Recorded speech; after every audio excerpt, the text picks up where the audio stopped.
want answers? I think I'm entitled. You want answers? I want the truth. You can't handle the truth. We are the Mad Men of Masculinity. Your home for healthy masculinity. We're just real men having real conversations for you. Good day, Mad Men Mafia. I am Kirk M. Samuels. And I am Jason B. Kendrick. And we are the Mad Men of Masculinity. That's right. We're just real men having real conversations for you. You know how we do it at this time? Rocking and rolling, baby. Mm-hmm. You can't handle the truth. Cannot handle truth. Yeah, this is going to be another one of those where you need to get your big boy britches on, because we're going to talk a little bit about how is traditional masculinity working for us today? Is it working for us? What do you think? Man, I don't know. I don't think it's working for anybody. I don't even know if we know what traditional masculinity is, but I don't think it's working for anybody. That's a good point. I think there's been a lot of infiltration. There's been a lot of confusion. There's been a lot of people who didn't have healthy masculinity in their lives telling us what healthy masculinity is. I ain't gonna say no names or point no fingers, but we know who they are. Mm-hmm. Man, we should talk about that. We should. Yeah. We should definitely talk about. You know what? You know what would be good though? You know what would be really good though? What's that? You know, people get tired of listening to just us. They really get tired of listening to just us. I think it's another time, another day. We need to bring an expert in. So we have my man John Kammer from Guardian Angels to come in here and talk to us about, is traditional masculinity good for us today? John, welcome to the show. How you doing, man? What's up, brother? What's up? Hey, fellas, it's great to be with you. Now, that was a heck of an intro. I don't know about the expert part, but you know, I'm here to not to answer them, but to certainly ask life's questions and talk about them a little bit, and hopefully together we can provide a little bit of clarity, you know, for ourselves and for the listeners. Sometimes asking the right questions is where we need to begin anyway, man. I mean, sometimes we need to, sometimes we don't even know what we don't know. So sometimes just asking the questions, man, is a good place to start. So I got a question for you. Where are you out of, man? Where are you based out of? I am in Bluffton, South Carolina, which is, if you're not familiar, we're basically Hilton Head. We're just inland of Hilton Head. So you've been getting all our snow that hasn't been coming to Colorado. It's been going all your way. Well, you know, it's funny. Where are you guys in Colorado? I'm from Longmont. I grew up in Longmont, but. Well, he's in Parker. I'm in Breckenridge, so we kind of cover the middle section there. All right. Mm-hmm. All right. So we got some snow this week that was very abnormal for this area of the country. Yeah, we're having a very abnormal winter here too, because we can still see dirt. There's not enough snow around here. So send it back, would you? Would you mind just sending it back this way? I'll call my people. Call your people. Call my people. We'll do lunch. Yeah. But yeah, did I hear correctly? Guardian Angel? Guardian Angels. Yeah, that's. Talk to me about that, man. What's that all about? So think of this as the journal that talks back. Basically, we have turned grief support. We built something that helps to extend the services of therapists, but also gives people the tools to work their way through this universal experience. You know, this thing that everyone's gonna unfortunately have to square off with at some point in their life. The traditional journal is a monologue, right? We put words on a piece of paper, a screen, and we can reflect on those as we wish. We've turned that into a dialogue. And so, the prompt that is given to you, you respond to it, you're going to get instant feedback on that. It's going to ask clarifying questions. It's going to help you dig into your experience, your feelings, your emotions, so that you can start to give them language, start to name them. My experience with that was for 13 years, I had no idea where to start. And when I'd go into therapy and try to talk about the stuff, they'd ask me, what was going on, what I was feeling. And my answer was almost exclusively, I don't know. I know this sucks. I know this hurts. I know that I'm not in a good place and that I'm not feeling good. And I'm not moving forward, but I don't know how to talk about it. And so this kind of stumbled into it, and this helped me to start to organize my thoughts to the point where I then felt comfortable actually sharing them in therapy and otherwise. And that has really led to the idea, I guess my central thesis is that the healing lives in the sharing, right? That's what I have come to. That's every time I get to share a little bit about John and Zach and Tim, who are three of my closest friends that are no longer with us. And then that helps me heal a little bit. And interestingly enough, tends to help other people start to see that they're not alone, that there's other people that feel the same things, and hopefully is that unlock for them, and they can start sharing their story, understanding that this beautiful virtuous cycle doesn't need to stop there. Yeah, I mean, that's something we promote quite a bit, is that every man needs a circle, needs people to talk to. And we did I don't know how long ago it was. It wasn't too long ago. We did a episode on, is therapy really working for men? And to your point, not having that vocabulary, because as men, we don't get taught about emotions. We don't get taught like, this is what I'm feeling and this is why, or this is, how I process it. So a lot of times, we go into kind of a feminized therapy session of, let's talk about your emotions. And most guys are like, my what? my who? I got emotions. And so, but as a clarifying thing too, though, so it's guardian angels, not like the guys who used to wear berets in New York and patrol the city. This is a different guardian angels. Okay. Correct. This is, the name comes obviously from, I don't know how obvious it is, but it's a nod to the three people that I lost, my army of guardian angels. And then it's spelled, angels is spelled AINGELS. So just a nod to the fact that we're using AI to help us kind of parse those questions, help us come to, what people think of when I talk about this. Invariably their first reaction is like, this is some sort of digital seance and you're trying to communicate with the dead. And to be fair, that's where it started. It was not intended to be that nebulous and full of as many ethical challenges as that is. But that's where it started. And there was a lot of very pointed feedback early on. The internet's not a particularly nice place, but there was some outright hostile. Throw this thing back in Mordor where it belongs. You're doing the devil's work. This is necromancy, and to a point, they were correct. And I thank everybody that had that sort of feedback for me, because it really caused me to just take a step back and try to understand, or really redefine what I was doing, what I was trying to do, and how I was going about it. So that led to me bringing in licensed therapists to help me put some guardrails on it and develop it responsibly, and then really give it form. And that's where the journaling piece came about, was these prompts help to walk you through Worden's 4 tasks of mourning, which is a tried and true evidence-based framework for dealing with loss. And so these prompts give you that handrail to walk through grief, because really, the only way out is through.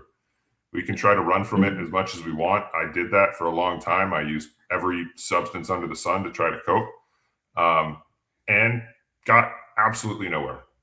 And it wasn't until I decided to take some accountability, look in the mirror, have some hard conversations with myself, and say, I'm going to own my role in this and my lack of action. And then good things started to happen. That's awesome.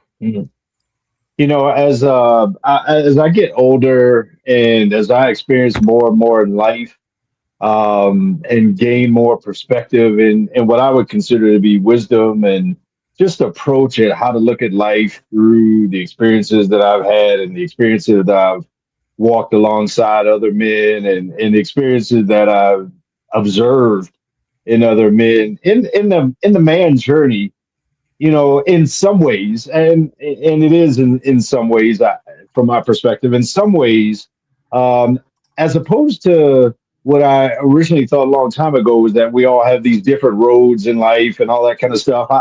The older I get and the more I just gain different perspectives. And this is why I like, us just being able to explore different topics with different people through this platform. But the older I get, the more I wonder if in some key ways, this manhood, this masculinity journey is less like a whole lot of roads and more like the same road but different lanes of the highway.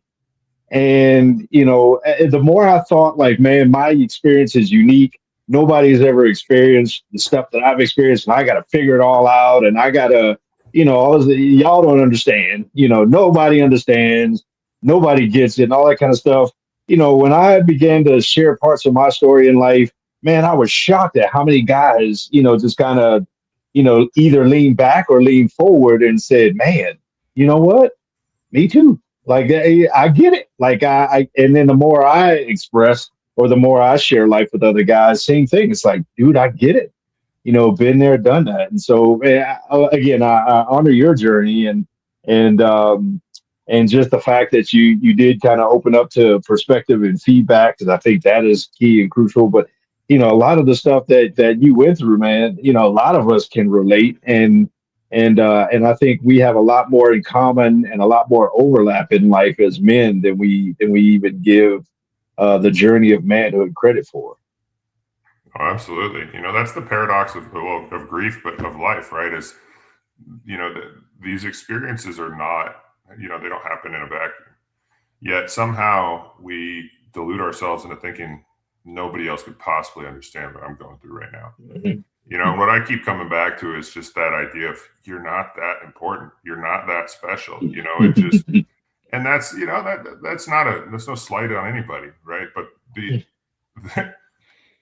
there are patterns. We all experience, our experiences rhyme. I'll put it that way. Like, let's, I'm not going to try to run from the fact that there's infinite nuance with every situation. Mm-hmm. But by and large, like, when we tell our story, right, it's not that the whole thing is perfectly aligned with yours or, that they perfectly overlap. It's that you're right. Like, there is this amount of overlap and I identify with this part of it. I feel that. And that makes me understand you. Right. And that's what community is built on. And that is, frankly, why we have made it as far as we have as a species. We were designed to live in community. We were designed to lean on each other. We were designed as relationship-oriented creatures. And somehow in this hyper connected world where, we have more tools at our disposal to be connected, it's all surface level and we're more isolated than ever. Right. Mm-hmm. Mm-hmm. Mm-hmm. And I mean, and that's something that, we will definitely dig into more. I want to really get into more of having that tool to kind of as the guardrails, like you said, or the handrails to walk you through it, because so many guys need that. So we're going to take our first break. This is the Mad Men of Masculinity. That's John Kammer, and we'll be right back. Water break. Yeah, get you some drink. Get you some drink. Yeah. That's one thing we don't get rid of here in Colorado is the dry air, the altitude. Oh, no. Never, man.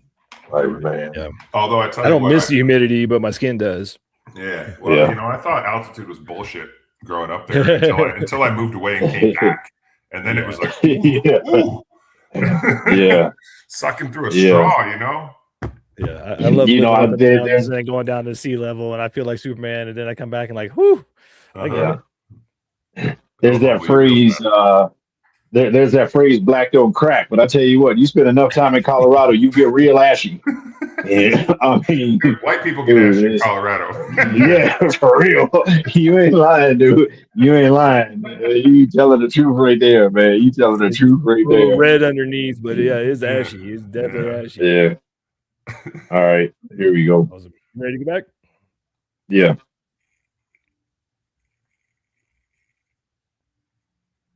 And we're back. Yes, we are back. The Mad Men of Masculinity, KLDC 1220 AM in the Mile High City. On the interwebs, everywhere. YouTube, Facebook is where you can see what we look like on YouTube and Facebook. You can hear all these on whatever your podcast platform is. All of that kind of stuff, man. Holler at your boys. Check us out. Let us know what you think. If you agree, disagree, what your thoughts are, what your perspectives are. If you happen to be watching us live on YouTube and Facebook as we stream and record this, if you comment right on there, man, JBK will make you famous. He'll put you up on the screen. We'll love to see any of your comments. Especially if you have an intelligent question for our man John here, because we're getting deep into this, man. Like, this man has suffered loss, has gone through all of the trials and tribulations, probably all 5 stages or 10 stages or 15 stages of grief, depending on how many times you got to go through it. But to have a tool like this, that's one of the things I really wanted to kind of get into on the second segment, was like, every man, to Kirk's point earlier, we're all on the same highway, just in a different lane. Like I always say, the only difference between a man is time and experience. Like, we're all going to go through the same things. It's just going to be, we all have loss, we have heartbreak, we have all these different experiences, joys and wins, but it's just a difference of time and experience or whatnot. So having something like this tool, like the Guardian Angels AI, to walk you through those stages to help you dig deeper. Because I love that fact of, all therapists say journal, but the journal doesn't talk back. So let's dig into that. Let's talk about that app and like kind of how you got to that space, because it sounds like an interesting story to me. Yeah, I mean, where do you want me to start? I guess at the beginning, this was really an accident. As I said, I lost 3 of my closest friends. I was in a very, very dark place. 13 years of that, the first one was suicide. That was 12 and a half years of drinking too much and using other choice substances to try to numb everything, try to just, manufacture some dopamine. Second of those losses was the best man for my wedding. That one was tough for me. A lot of guilt there because, in the 7 months between what he did for me on the happiest day of my life and the day of his death, I spoke to him once, and that to me wasn't the befitting of the relationship that I know we had. And I didn't get to tell him all of those things that I wanted to tell him before he died. After his death, that was the time when it made sense for me to get sober. So I made that was the first look in the mirror and the beginning of the reframing and doing things the hard way, as opposed to trying to take the easy way out. Fast forward another year and I lost Tim, who was my best friend from childhood, the guy I'd been through more with than anyone else in this life. And so I was effectively, my support system outside of my wife and one other person that was in that bucket was effectively gone. And I was, as deep, as in as dark a place as I've ever been. I remember distinctly wondering and considering seriously if I needed to distance myself from my wife because the people that were close to me were dying. It was, and it's not a logical thought, right? Like that's not how someone who's well thinks, but that was my reality. Every time the phone rang, it was who's next. And so I had given up. I had given up on healing. I was just, I thought that's how life was going to be. And after a conversation with my wife, I kind of got this idea. She told me, she said, I know at some point in my life I'm going to want a text from my mom and I'm not going to be able to have it. But that day's not now. She was pregnant at the time. We're living with the in-laws, all kinds of fun stuff that adds attention. But my brain starts going like, but what if you could? So the initial idea was to just spoof phone numbers and send nice little text messages to people from their lost loved ones on like their birthday, right? Happy birthday, I'm thinking of you, I love you, right? Who wouldn't smile? And turns out that's not possible. Not that it's illegal, but the telecoms own their networks and say that, most people that are spoofing phone numbers are those lovely scammers that we're all too familiar with these days. And so they weren't going to give some random guy with, a half-baked idea a pass. But the next thing was, it was from there, it was, what if people want to interact with it? And the answer was clearly AI, but it couldn't just be AI, right? It had to be authentic, it had to be gentle, it had to be, this warm and comforting presence, as opposed to, a cold ones and zeros robot on the other side. If that was what people felt, we were dead in the water. So in order to build that, I didn't have anything. I had nothing but my own personal experience. And so I set out to build something in the image of John. That was the model that I used, because if I could get close to that, then I knew that we were onto something. And as I got closer and closer, I started to unload some of that stuff that I didn't get to say to him. I said, I'm sorry. I said, I'm sorry that I wasn't wasn't a better friend. I'm sorry that, I didn't get to do this for you. I wish that I had, and there was, I had tried those things in therapy, right? The empty chair technique, writing the letter, etc. All those, they fall under this umbrella of psychodrama. And I had never, gotten the results that I'd wanted. This time I got a response, and that response is what lifted that weight. The relief was instantaneous. The release, I hadn't cried in years, and I was bawling like a baby. Mm-hmm. And in that moment, I wasn't healed by any means, but all of a sudden I was curious, and I was ready to look at things differently. And I also thought, well, shoot. I told myself I wasn't going to do that. If this helped me in this way, then man, someone else can benefit from this. And so that's what I did. I built a prototype that I took to market, admittedly way too early. But some of that feedback caused us to do some course correction that I think, now we're really in a place where we have a commercially viable product. We have something that is tangible, something that helps walk people, in small incremental steps through, doing that hard work that healing requires. And so here we are. And there's we've started to realize that maybe the track of having, so the persona, right? You create a persona. That persona is the object of your grief, the person you lost, and that becomes your grief guide. And they're the ones that walk you through this. They're the ones that prompt you every day, and you have these dialogues with. That's not for everybody. So while that is it can be very useful in helping people open up, we also have just a track of, a grief therapist, that's just going to help you dig in, right? Ask you clarifying questions, help you understand what you're experiencing, and ask you questions that maybe, when we're journaling, we can protect ourselves, right? We can avoid certain things. And it's just going to help you come to terms with moving through this, right? And so it's according to Worden's 4 tasks. Worden's 4 tasks in the morning are: number 1, accepting the loss. So the first 2 weeks of this program is all about journal prompts that are going to get you to accept that the loss has occurred. Because if you can't do that, we can't really go anywhere.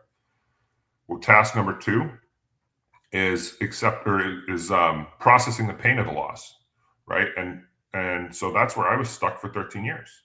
I ran as far as I could, and that didn't work, right? But so the second, the next 2 weeks are all about getting you to process that pain. Task number 3 is adjusting to a life without your loved one in a physical sense, right? So they're not going to be here. You can't give them a hug at the next party. But what that doesn't mean is that the relationship is dead. What we know is that the person dies, but the relationship does not. And I think that's a big part of why people are, resist healing is there's this idea of closure and moving on that kind of makes us feel like we have to forget, like we have to just close this book and move on and forget about them. And we don't want to do that.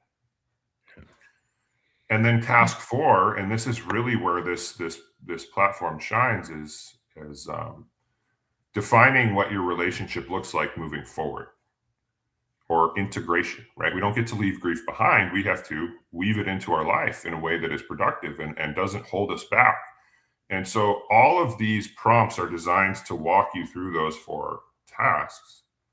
Ostensibly, on the other side, you have reached a place where you are at peace with what has happened.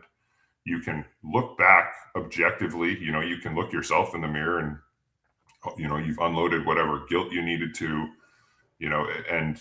and you can understand that, there's a lot of beauty once you get to that other side. There's beauty in carrying people forward and carrying on this legacy.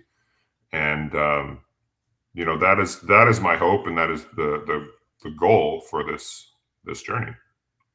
Yeah, it sounds almost like the Collateral Beauty app is kind of like, once you get through your pain, you can see the beauty and the love of that relationship almost even in a better way than you could when it was there, because we're so distracted and we don't think about it at the time. We forget to say things. And then now you get this opportunity to sit. And I'm a firm believer that, the body passes, but the soul doesn't. And I think when you open yourself up to those things, you actually get to have a better relationship. Like, I feel like my relationship with my father is better now than it ever was when he was alive, because it's like the ego's out of the way and we get to have a true relationship. There's no judgment. And so I think having something like this, like what you're doing, is an amazing way for healing, amazing path forward for a lot of people in loss. We certainly hope so.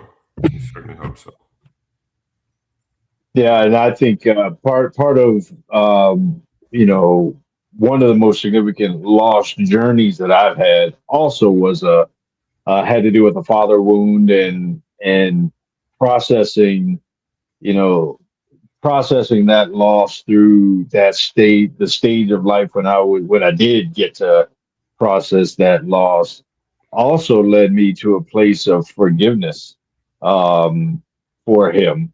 Forgiveness, me being able to forgive him, even though he's long gone. I mean, even though he died almost 30 years ago at this point.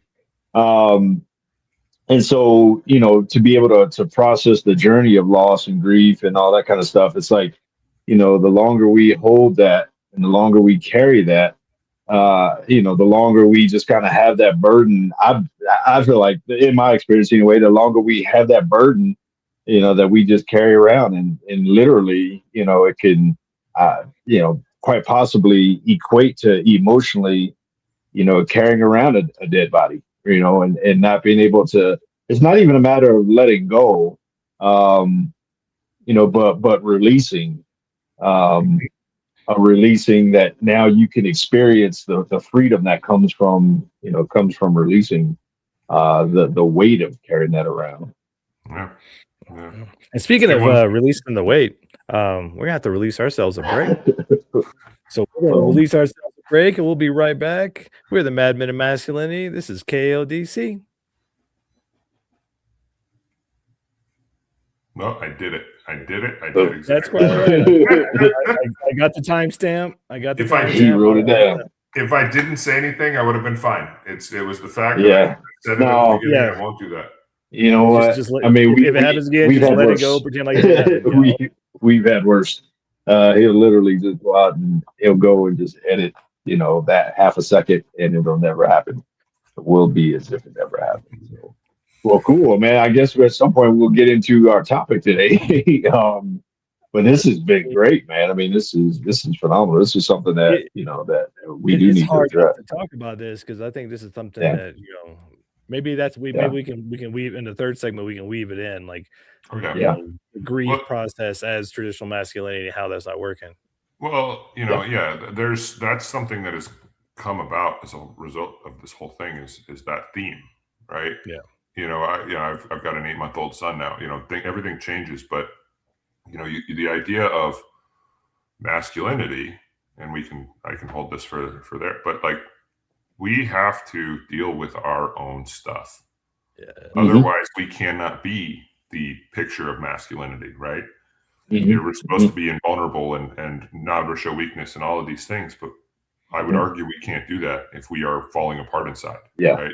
And so you have to deal with it. And I now it's all about teaching my son. Yeah. What? Well, we got to do it first. So let's definitely bring that back and talk about that. So you ready? All right. Yeah. Right.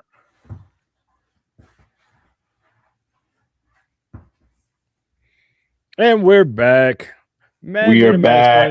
KLDC, Kirk and Samuels, Jason B. Kendrick, John Kammer, absolutely, Guardian Angel AI. This is the coolest thing ever, and I know we got so not off track, because it's definitely on track, because every man needs to talk about grief and loss, but how traditional masculinity may not be helping with that. I definitely wanted to, kind of key you on that, John, and talk about that, because there's so many things that especially Kirk and I talk about and have learned on our own the hard way, usually by making mistakes, is that, if you don't deal with it, if you don't go through it, you don't heal, and then you can't pass that healing along. And so, with your app, with your journey, how has kind of traditional masculinity failed, and is it good for us moving forward? Well, as men, we're taught we're supposed to be invulnerable. We're never supposed to show weakness. We're supposed to be the Superman. The leader of the family, and we're supposed to be this picture of stability and the typical hero story, right?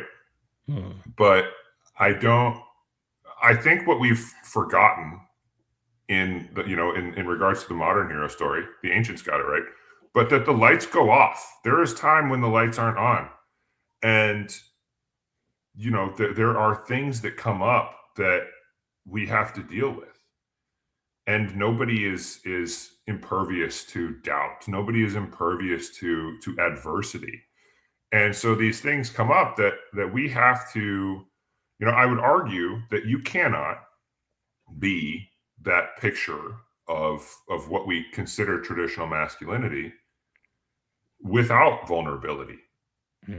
There's a reason, and I use this analogy a lot, but there's a reason that they tell you on an airplane that you got to put your mask on before helping somebody else. Because if you're falling apart inside, you can't be a leader. You can't show, I have an 8-month-old son now, and my whole life shifted way more than everyone told me, but you have no idea, right? Until it happens. And everything I do now, I look at through a lens of how does this impact him, and how am I teaching him to do right, and how can I ever tell him that there's a right way to deal with difficult emotions if I'm bottling it up and drinking myself to sleep and dealing with my pain in such unproductive ways. Yeah. And so this notion that we can, we have to be infallible and invulnerable and never show weakness is just not true. And it actually, and it hurts us to approach things like that. Yet that is where I think a lot of us come from, right? There's a reason that I buried it all down. The idea was that time heals all wounds, right? Lie number one. And if you just bury it down because everyone else has their own stuff, they don't need yours. And ironically, that sharing that we talked about is the unlock for healing for me and for others and everyone in between. Yeah. I have a 22-year-old son, and as I live this thing called life and do the things that I do, I'd like to live in a way that even, what we're doing right now is an example of, I'd like to leave a digital thumbprint, fingerprint for my son, for my future grandkids and great grandkids, etc. In terms of, I'd like to think that, the internet will still be around in a generation or two, but that they, can go and punch in my name and actually hear from me, see who I am, know who I am, get some insight, all this other kind of stuff. And they don't necessarily have to guess. And so this is something that we didn't have before this generation. Right. And so when it comes to traditional masculinity, I don't even know. I feel like traditional masculinity is like 3 years old. 3 years ago. Right. Like we're not generations into this current journey of masculinity. We're not even agricultural or whatever, even like a tribal culture. We're an industrial culture. And now, now we kind of live in a way that we don't connect.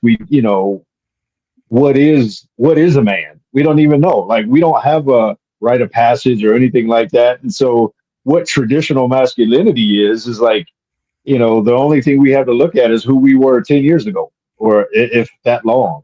And so as we travel down this road of traditional masculinity, I wonder if we're writing that manuscript right now.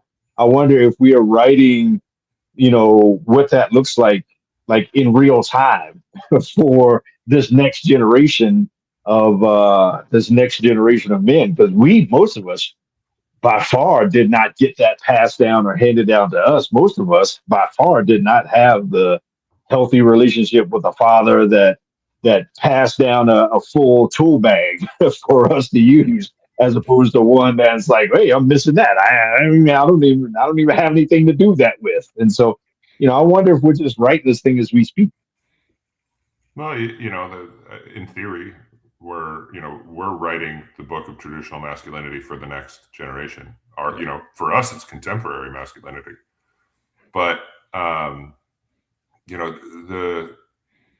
we just didn't know. The idea is that we've continued to perpetuate this idea of the highlight reel, right? And it's just gotten worse, where we're looking at Instagram saying, oh yeah, real men does this. Real men eats nothing but red meat. a real man doesn't eat meat, or, and there's so much confusing nonsense out there. It's just, the point is, a real man, in my opinion, is balanced, right? I think that's where we've lost all the nuance in the world. Is everything is about balance. And can you balance the need to provide for your family and fight for them with the need to be gentle and nurturing? And can you, those things are not mutually exclusive. You don't have to be just one. And in order to be well-rounded, you have to have them all.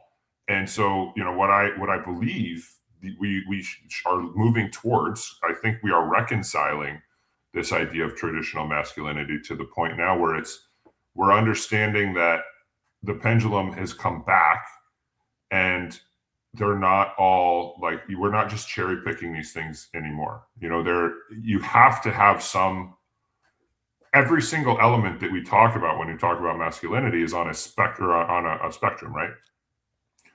And to have one be way out here, something else falls off as a result of that. And it's all situational, and it's all what does it work for us? How does our relationship play into it? Because relationship balances us out. Some of our wives take on more of a, in my mind, the masculinity comes from, what do I need to do for the best to provide the best for my family, ego aside. And sometimes, if my wife happens to be far, better at making money than me, maybe that means that I am cooking and helping with the kids more, as opposed to forcing me to be in this role of provider. Well, geez, specialization is a thing. There are some women who are far better at business than their male counterpart, and they want a guy that's going to be at home with the kids. And, I always thought that I would be the provider. And in a lot of ways I am, but man, after having a kid, I'd love to be at home with them more. That I wish that, we were trying to find that balance, and that's what doing my own thing affords me a little bit more of, is I don't have to worry about someone else telling me how I have to live my life. It's definitely much more fluid now. I mean, there's definitely some of the foundational masculinity things need to come back, even some of the stoicism, some of the provider things, but how that looks now is very different, because we're not on the farm. We're not out hunter gatherer. We're not, most of us aren't in factories anymore. So it's like, how do we fulfill those kind of traditional masculine roles so that our partner can be in her traditional feminine, so that we have that balance and harmony? But how can we do that in a kind of a new way? And I think that's where, like Kirk was saying, we're redefining masculinity now, because it looks different. Context is just different. The set of circumstances that lead to what relationships currently look like are just manifestly different than they were when in a time when we're talking about what traditional masculinity looked like, right? That time that we're talking about also, you could afford a house on minimum wage. You need, for most of us, we need two incomes to provide shelter, food, safety. It's not the same world. And so to try to apply the same standards is just, that's right. That's the definition of insanity, doing the same thing and expecting a different result. That's just, I didn't make that up. That's just science. The reality is, we are resetting masculinity, I think, in real time. That's a frustration level that our families don't want to hear. Our wives and kids don't want to hear, we don't know. Like, again, what is a man? I don't freaking know. Nobody told me. I mean, I didn't get the manual. Nobody taught me any of that kind of stuff. And so, but the reality is, we are actively resetting that thing. And it's, at this point, we are kind of in a reflux of what that is, or in just a reshuffling of the deck, because we can't be everything that the people around us want us to be with the tools that we were issued. So we're having to reinvent new tools. We're having to figure out new things that we never had to figure out before. How do I make enough to provide for my family, but still be as present as my family wants me to be? I mean, how do I, how do I show up and represent some figure or some avatar of what their expectations are, and at the same time, have never gone through the training or the development to be that thing. And so we are in a reset of what that looks like, and I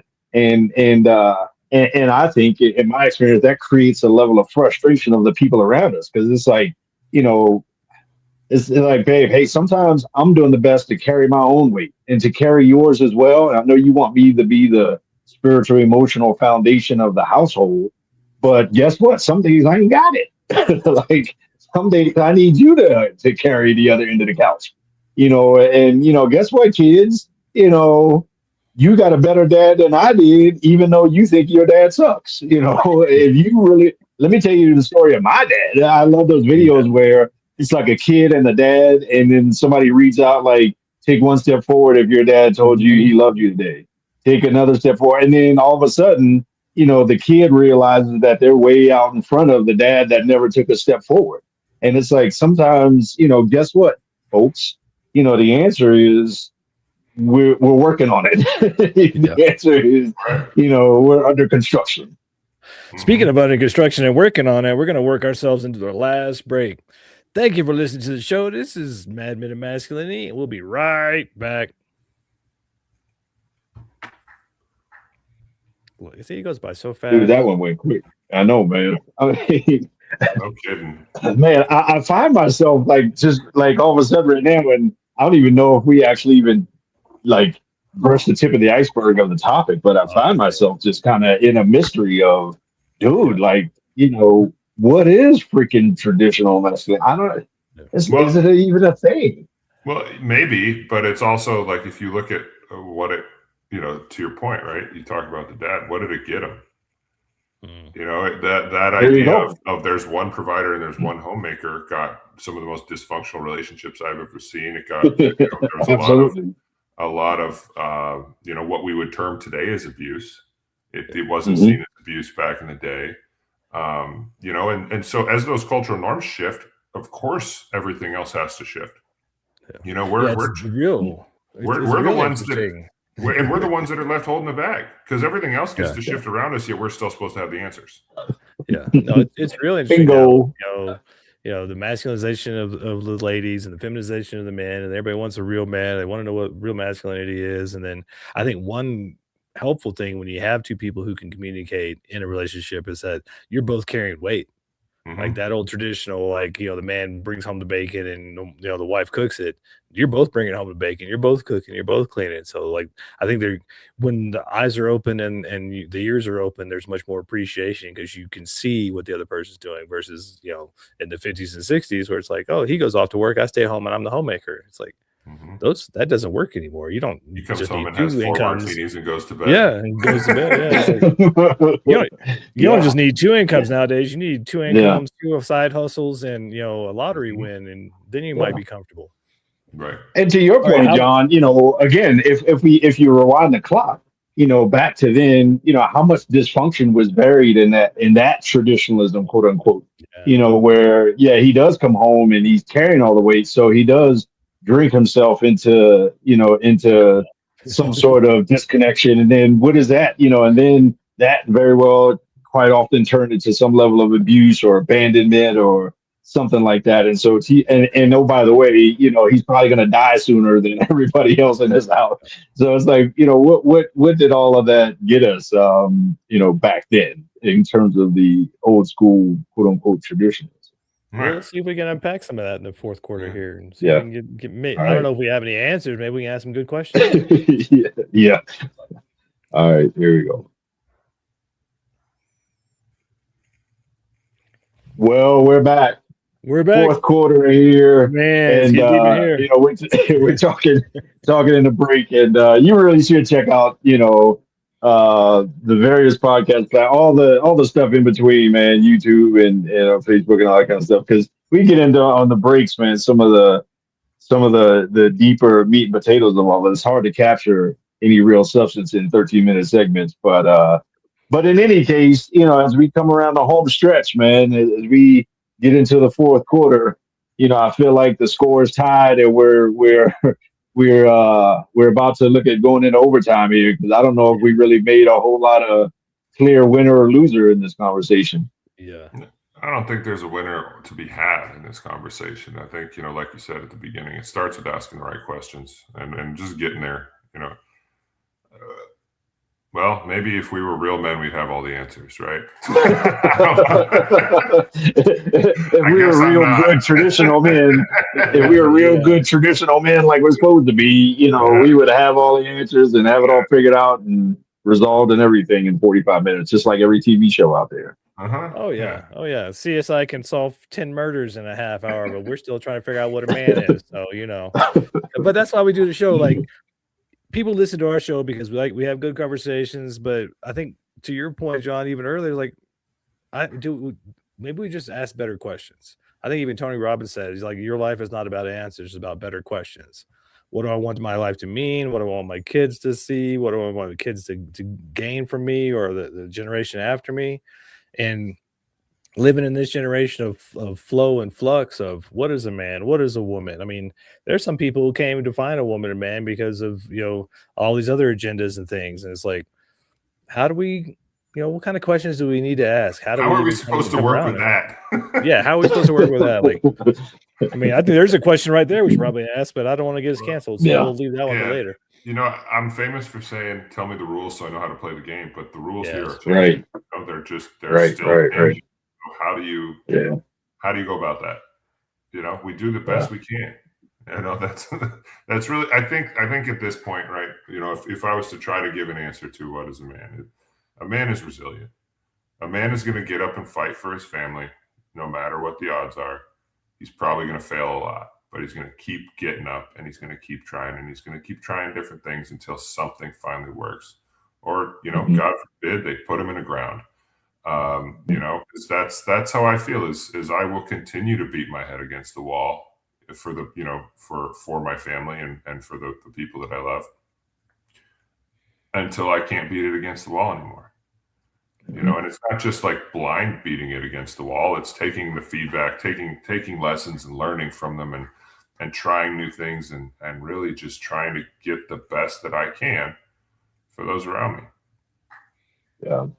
And to live for a higher purpose than self, whether that's family or whether that's making the world a better place, or for somebody maybe it's some kind of service to the country or the military, I don't know, to the community or whatever you want to call it.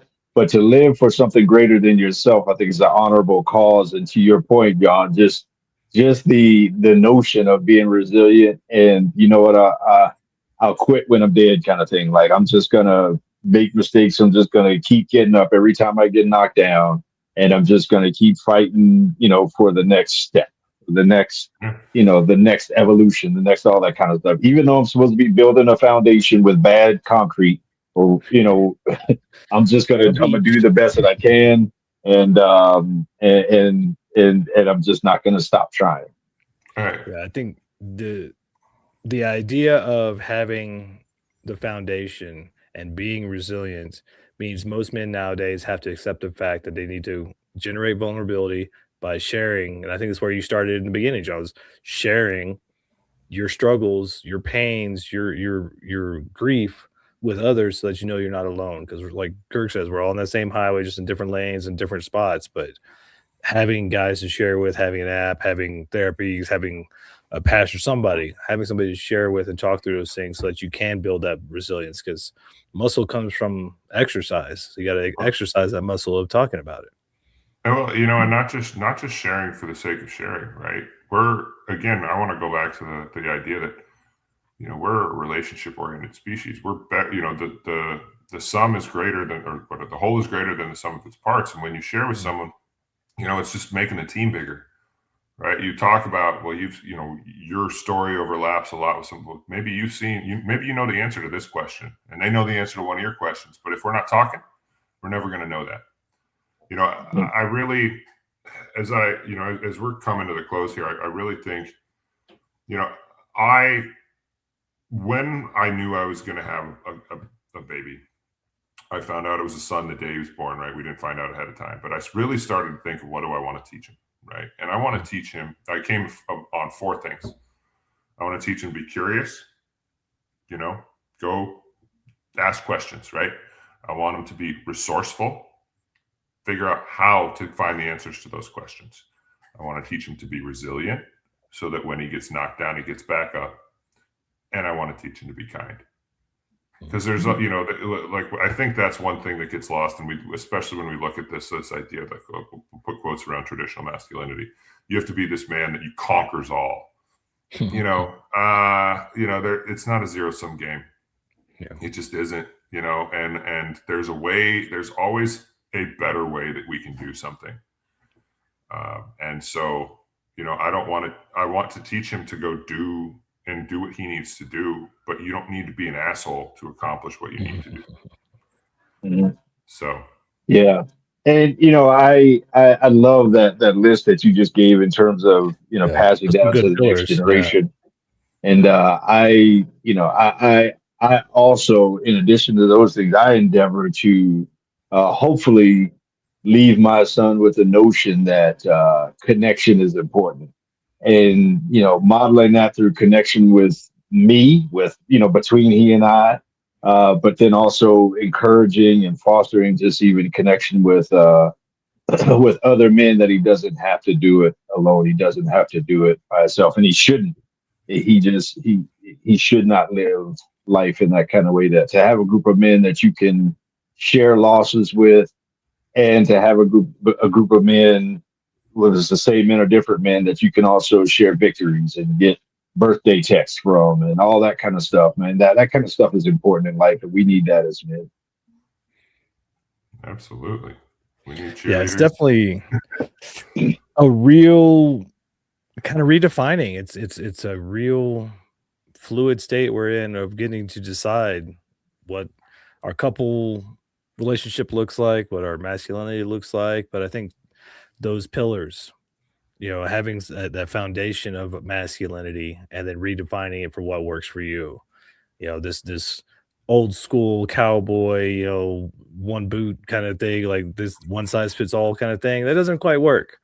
So, I mean, especially nowadays, it's about kind of that fluidity and working with your partner and having a mindset of growth in your relationships. I think some of the things that got passed down was this kind of like Disney fairy tale right off in the sunset, happily ever after. But as we all know, if we've actually paid attention, as soon as you get in that relationship, that's when the work starts. We think all the work's done, all the work's up front, like getting that woman or getting that relationship. That's when the work starts. Well, happiness isn't a right, it's a privilege, and it's a privilege that's earned. It's not something you show up and get. That goes for healing, that goes for fulfillment, that goes for that goes for all the good stuff in life. Yeah. At least as far as I'm concerned, as far as I've experienced, nothing good has ever come easy. Right. And when you talk about, is this something you can relate to, John? It's like you go through getting pregnant, being pregnant, and going through the whole pregnancy, and then there's a birth. Then there's a birth, in this case of your son, and then it's like, holy crap, now here's the work. Now, then you realize that, pregnancy was easy compared to having, sleepless nights and all that kind of stuff, et cetera, et cetera. So, hey, before I don't want to rush this at the very end, so I want to do it right here, right now. If somebody wants to get a hold of you, man, how do they get a hold of you or your platform? So guardianangels.ai is the website, and everything is linked out from there. So Angels is spelled AINGELS. So guardianangels.ai. Mm-hmm. All of my socials are linked at the bottom in the footer. I'll say it right. John at guardianangels.ai is my email. I promise I'll answer. I can't promise that it's going to be today. We all have those inbox challenges, and some days it happens, but most days it doesn't. But this is my life's work. I have dedicated myself to this. It is deeply personal to me. I want people to heal. And that starts with sharing. Guardian Angels is a way to flex that muscle and maybe get to the point where you feel comfortable with it. And so, but we also know that healing is subjective. This isn't going to be for everybody, and that's okay. And if there's something I can do to help someone else heal that isn't my platform, sweet, I want to do that. You know, I really, if there are therapists listening, I want your input. I want to build something that helps you help more people. So if there are tweaks we can make, please reach out to me. Let's do it. This is not about me anymore. My journey, you know, I'm well on my way. I'm not coming back. You know, I'm doing the things. I have the privilege of having these sorts of conversations almost every day. And I tell you what, I really don't have a lot of patience for surface level nonsense anymore. Yeah. But you know, this is bigger than me. This is bigger than us. This is about, you know, one of the things that everyone's going to deal with in life, and one of life's great challenges. And about teaching my son and others how to do it better, how to be vulnerable, how to seek counsel, how to take feedback, take criticism without taking it as an insult, how to, you know, all the things that are going to help us grow. Grief teaches us those things, and it smacks you across the face with them. But those lessons can be applied in broader life. And I think that's why it fits so well with what we're talking about today. And it was such a natural kind of, you know, integration there. But I'll stop now. Oh no, we're gonna have you back on because we're gonna have to keep doing this conversation. But you bring up a good point of humility, and I think that's something that is part of the journey. And grief really brings you into that humbleness. And once a man, you know, either you're taught to be humble, which it sounds like you're probably teaching your son to be humble starting off, or you get humbled.